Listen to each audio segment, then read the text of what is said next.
औज़ुबिल्लाहि मिनश्शैतानिर्रजीम बिस्मिल्लाहिर्रहमानिर्रहीम रब्बि इश्रह ली सदरी व यस्सिर ली अमरी वाहलुल उक़दतम मिन लिसानी यफ़क़हू क़ौली। अस्सलामु अलैकुम वरहमतुल्लाह। मैं सलमान रशीद आपके साथ हूँ और जैसा कि हमने अपने लास्ट व्लॉग में डिस्कस किया था कि अगला जो व्लॉग होगा वो क्वेश्चंस के ऊपर होगा, यानी कि फ़ायर के किसी भी जॉब के लिए आप जाते हैं, वो फायरमैन हो, फायर ऑफिसर हो, फायर सुपरवाइज़र हो, तो उसमें जो क्वेश्चंस आपसे पूछे जाते हैं उनको हम डिस्कस कर रहे होंगे और आपको बता रहे होंगे कि नॉर्मली कौन कौन से क्वेश्चंस पूछे जाते हैं। अब पहली चीज़ जो है इसमें हम स्टार्ट करेंगे बेसिक फायर की डेफिनेशन से, फिर उसको आगे लेके चलेंगे, फिर इग्निशन वगैरह की बात करेंगे और ऑक्सीडेशन के ऊपर बात करेंगे और इसी तरह एक एक क्वेश्चन को हम लेके उसको एक्सप्लेन करते जाएंगे और फिर इसके बाद जो सेकंड टॉपिक होगा उसके अंदर फिर हम फर्दर इसी तरह से क्वेश्चंस लेके चल रहे होंगे। तो स्टार्ट करते हैं डेफिनेशन ऑफ फायर से। ओके जी, फायर की डेफिनेशन लेते हैं जो कि मैंने NFPA 921 से ली है कि fire is a rapid oxidation process है which is an exothermic reaction resulting in the evolution of light and heat in varying intensity. यानी कि आग एक ऐसा रैपिड ऑक्सीडेशन का प्रोसेस है जो कि एक एक्सोथर्मिक रिएक्शन है और इसके नतीजे में हीट और लाइट जो है डिफरेंट इंटेंसिटी की निकलती है।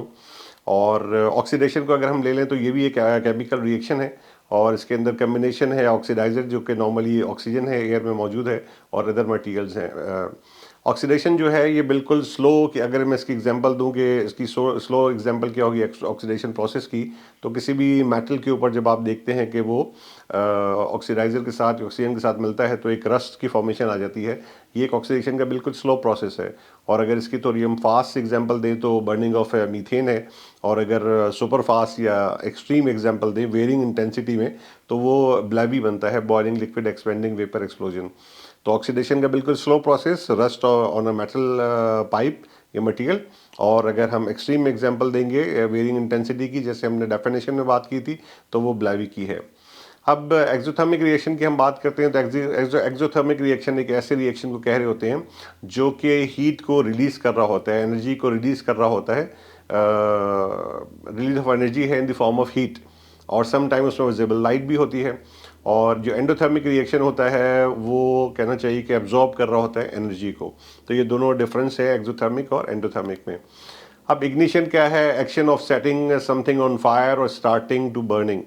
यानी जब आप आग लगाते हैं, आप उसको एक इग्निशन देते हैं किसी चीज़ को, तो इसको हम इग्निशन प्रोसेस कहते हैं। और स्पार्क और अदर एक्सटर्नल सोर्सेज जो है वो इतनी एनर्जी प्रोवाइड कर रहा होता है कि वो जो नेसेसरी होती है इग्निशन के प्रोसेस के लिए। तो दो फॉर्म होते हैं इग्निशन के, एक को हम कहते हैं पायलटेड इग्निशन और एक को हम कहते हैं नॉन पायलटेड, यानी कि ऑटो इग्निशन। पायलटेड की अगर हम बात करते हैं तो ये मोस्ट कॉमन है, और जब मिक्सचर ऑफ फ्यूल और ऑक्सीजन जो है वो किसी भी एक्सटर्नल हीट के साथ, एक्सटर्नल सोर्स के साथ मिलता है, तो क्या होता है कि सफिशिएंट हीट और एनर्जी जो है वो कंबस्टन के प्रोसेस को स्टार्ट करती है। और जो ऑटो इग्निशन होता है इसमें हमें किसी एक्सटर्नल सोर्स की ज़रूरत नहीं पड़ती है। ऑटो इग्निशन में जो होता है वो जो स्टार्ट होता है विदाउट एनी एक्सटर्नल फ्लेम और स्पार्क की होता है। यानी कि जो केमिकल रिएक्शन स्टार्ट होता है इसके अंदर खुद से इतना पोटेंशियल होता है, क्योंकि मिक्सचर ऑलरेडी मौजूद होता है, और एक इसके अंदर जब केमिकल रिएक्शन होता है तो इतनी सफिशिएंट हीट जनरेट हो रही होती है कि वो उस रिएक्शन को सस्टेन कर रही होती है, और उसको ऑटो इग्निशन को एक्स्ट्रा बाहर से कोई सोर्स ऑफ इग्निशन की ज़रूरत नहीं पड़ती है इसको। इसीलिए जो हम कहना चाहिए इसको हम कहते हैं नॉन पायलटेड है। तो ये डिफरेंस है दोनों का। टू फॉर्म्स ऑफ इग्निशन है, पायलटेड और नॉन पायलटेड। अब कंबशन की हम अगर बात करें तो कंबशन एक ऐसा केमिकल प्रोसेस है which a substance react rapidly with oxygen and gives out heat. यानी कि एक केमिकल प्रोसेस है जिसमें जो सब्सटेंस है वो रिएक्ट करता है रैपिडली और ऑक्सीजन के साथ, और हमें हीट दे रहा होता है। कंबस्शन के दो मोड्स हैं, two modes of combustion. Number 1 है नॉन फ्लेमिंग और नंबर 2 है फ्लेमिंग।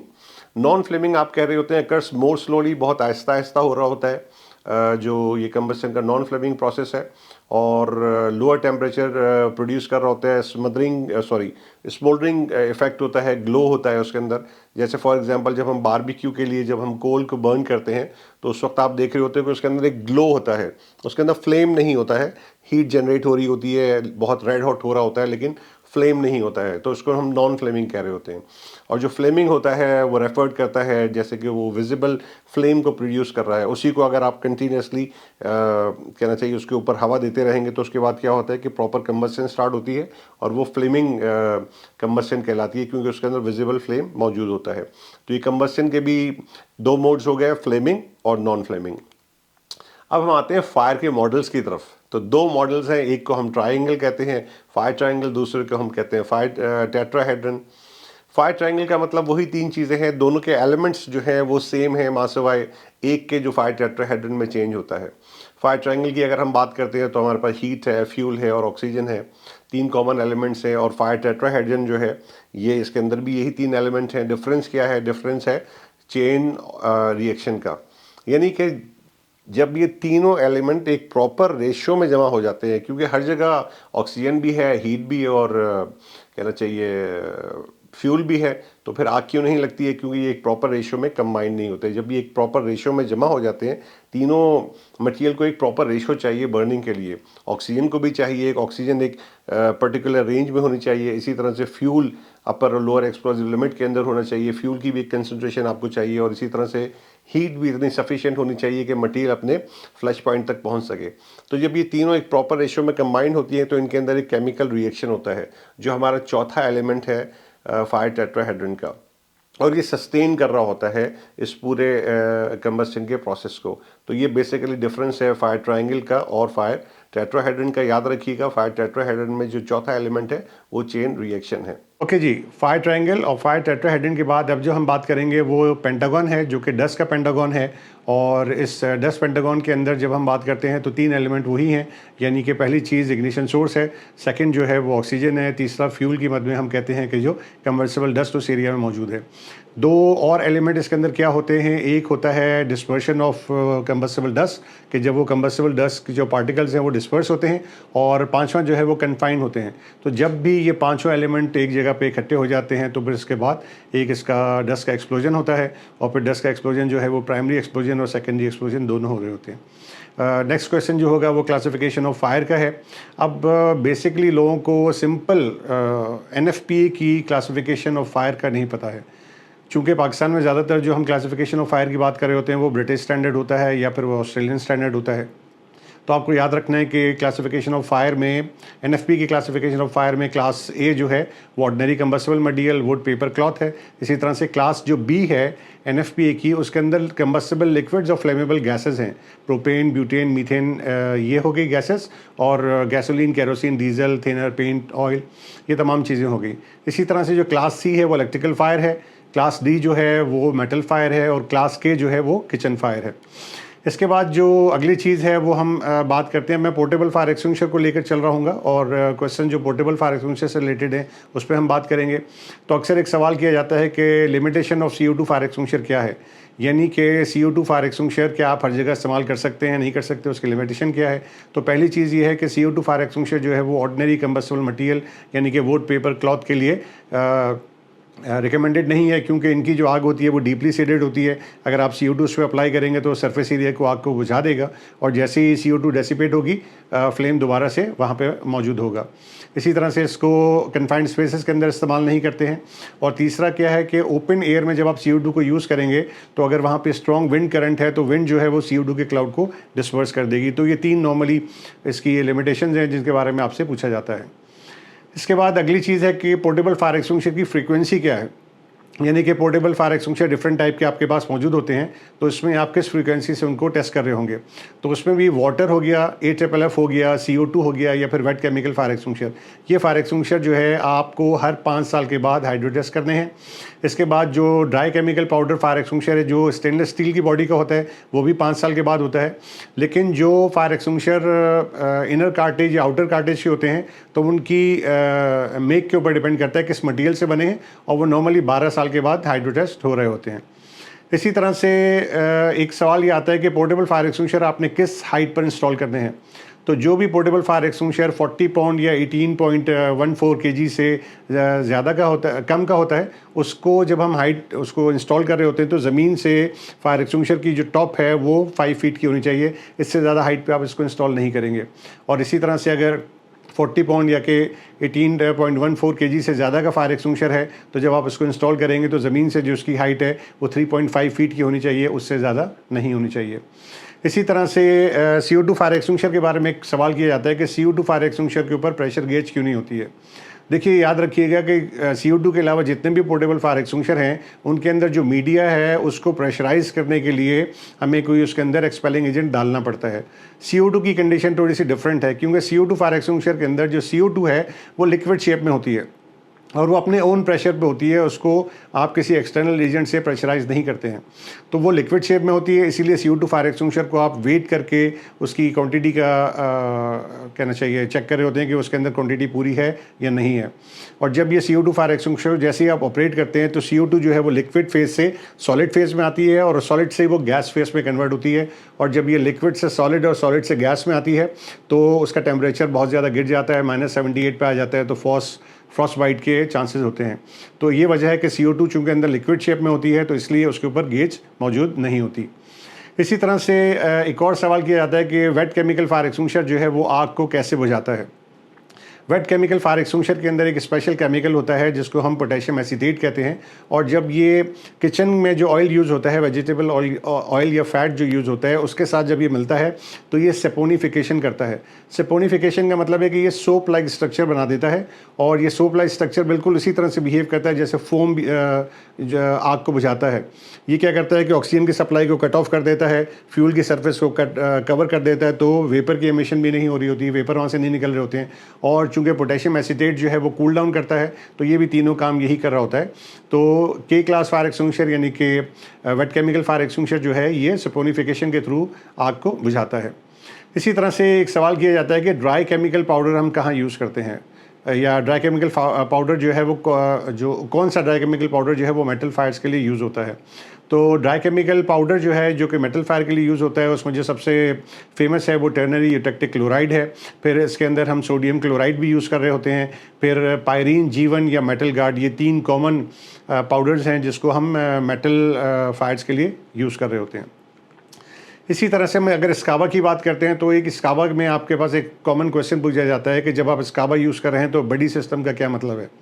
ये याद रखिएगा, जब आप स्काबा यूज़ करते हैं या किसी कन्फाइंड स्पेस एरिया में जा रहे हैं, किसी सर्च एंड रेस्क्यू पे जा रहे हैं, तो स्काबा पहनकर आप अकेले नहीं जाते हैं, आप हमेशा पेयर में जाते हैं।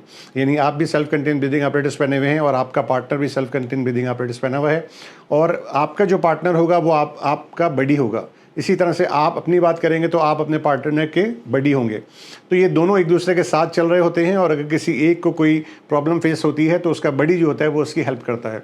तो ये याद रखिएगा, जब भी आपसे ये सवाल किया जाए कि BA सिस्टम में आपका बडी कौन है, तो आपका जो साथी होता है वो आपका बडी होता है। इसी तरह से पोर्टेबल फायर एक्सटिंग्विशर के जो सिलेंडर्स हैं जो कि स्टील है या एल्युमिनियम है, उनकी हाइड्रो टेस्टिंग की फ्रीक्वेंसी क्या होगी। तो स्टील या एल्युमिनियम के जो सिलेंडर होते हैं उनको हर 5 साल के बाद आप हाइड्रो टेस्ट करते हैं, और जब तक उसका हाइड्रो टेस्ट फेल नहीं होता आप उसको कंटिन्यूसली यूज़ करते चले जाते हैं। उसकी कोई डेफिनेट टाइम फ्रेम नहीं है। ये याद रखिएगा, स्टील या एल्युमिनियम इनके जो स्काबा की बॉटल्स होती हैं, जब भी आप इनको हाइड्रो टेस्ट करेंगे हर 5 साल के बाद करेंगे, और जब तक ये पास होते चले जाएंगे आप इनको कंटिन्यूसली लेते चले जाएंगे। और जो स्काबा के जो कार्बन फाइबर के सिलेंडर होते हैं वो हर 5 साल के बाद हाइड्रो टेस्ट होते हैं, और यानी पहले साल आपने आज परचेज़ किया, 5 साल के बाद आपने उसको हाइड्रो टेस्ट कर लिया, ओके हो गया, फिर अगले 5 साल के बाद आपने हाइड्रो टेस्ट किया, फिर अगले 5 साल के बाद, तो टोटल ये 15 ईयर्स हो गए।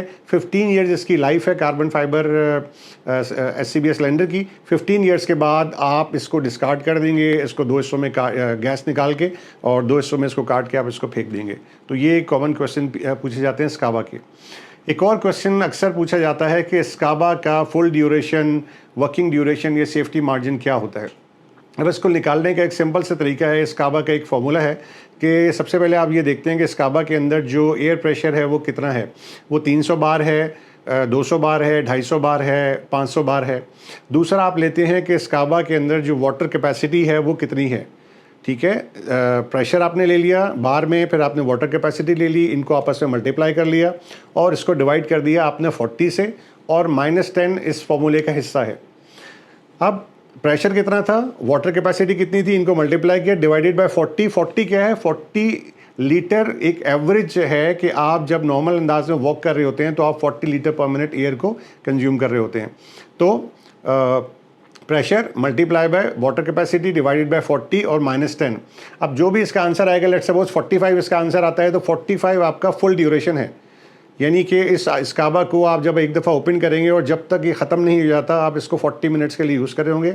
इसी तरह से इस काबा को आपने ऑन किया, आपने उसको यूज़ करना शुरू किया, और जैसे ही 35 मिनट्स होंगे इस काबा आपको अलार्म देना शुरू कर देगा। ठीक है, जैसे ही वो बेल बजनी शुरू होगी और आपको अलार्म मिलना शुरू हो जाएगा, इसका मतलब है अब आपका वर्किंग ड्यूरेशन ख़त्म हो गया और सेफ्टी मार्जिन शुरू हो गया। और ये जो फॉर्मूले में मैंने आपको -10 बताए थे, ये 10 मिनट्स आपका सेफ्टी मार्जिन है। जैसे ही बेल बजेगी, अब आपने किसी किस्म की एक्टिविटी को परफॉर्म नहीं करना, कोई रेस्क्यू नहीं करना, आपने उस एरिया से सेफली निकल जाना है 10 मिनट के अंदर अंदर। अब जाके आप अपना स्काबा चेंज करें या फिर आप अपना सिलेंडर को रिप्लेस करें। तो ये होता है आपका वर्किंग ड्यूरेशन, फुल ड्यूरेशन और सेफ्टी मार्जिन। इसी तरह से एक सवाल किया जाता है कि जब आप स्काबा पहन रहे होते हैं तो फेशियल हेयर पॉलिसी क्या होती है। याद रखिएगा, जब आप स्काबा पहनते हैं तो आपको फेशियल हेयर पॉलिसी को फॉलो करना है। वो क्या है कि ये आपका फोरहेड है, साइड बर्न है, अंडर द चिन है, ये पूरा एरिया, इस पे आपके कोई फेशियल हेयर नहीं होने चाहिए। फॉर एग्जांपल, कुछ लोगों की बड़ी साइड बर्न्स होते हैं, ये बड़े साइड बर्न नहीं होने चाहिए। आपकी बड़ी बड़ी मुस्ताच नहीं होनी चाहिए, आपकी बड़ी बियर्ड नहीं होनी चाहिए, आपकी छोटी बियर्ड नहीं होनी चाहिए, आपकी फ्रेंच कट नहीं होनी चाहिए। 2 चीज़ें एक्सेप्टेबल हैं, वो क्या है कि आपकी नैरो छोटी मुस्ताच हो या फिर आप क्लीन शेव हों। ये 2 कंडीशन हैं जिसमें आप स्काबा यूज़ कर सकते हैं। अदरवाइज़ अगर आपके फेशियल हेयर है तो आप स्काबा को यूज़ नहीं कर सकते। तो जनाब, ये चंद क्वेश्चंस थे जो आज हमने पहले पार्ट में कवर किए हैं, और इंशाल्लाह नेक्स्ट वीक सेकंड पार्ट के ऊपर बात करेंगे और मज़ीद क्वेश्चंस लेकर आएंगे। अगर मज़ीद, जैसे मैंने पहले ही बताया था, अगर आपके जहन में कोई क्वेश्चन है, आपको उसका आंसर नहीं मिला है, कमेंट्स में मेंशन कीजिए, और इंशाल्लाह जल्द ही फिर नेक्स्ट एपिसोड में हम आपको उसका आंसर देंगे। तो उसको अच्छी तरह से समझिए, अपने दोस्तों तक पहुँचाइए, अपना बहुत सारा ख्याल रखिए। Thank you very much. अल्लाह हाफ़िज़।